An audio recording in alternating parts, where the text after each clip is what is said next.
गाजर, भींडो, कारेला, गुवार, कलका, રીંગણા, सारा सारा वटाणा से, काकड़ी, मरचा, રીંગણા, सरगवो 10 रुपया, मरची, आदू, फ्लेवर, मसालो बधो आया से। आया है टमेटा और बटेटा,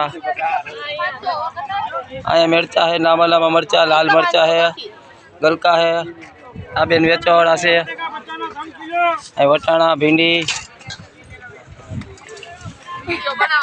आ बाजू सारो सारो कोबीज मरसे, आ बाजू फ्लेवर से, आ बाजू हरगो छे केला हरगवाना 20 रुपया 20 एक पूरी का 20 रुपया। फ्लेवर तो बहुत सारू देखातु नहीं। आ वाली बाजू एक भाई बटेटा बेचे से, खूब भाव देवाना किलो। वाह।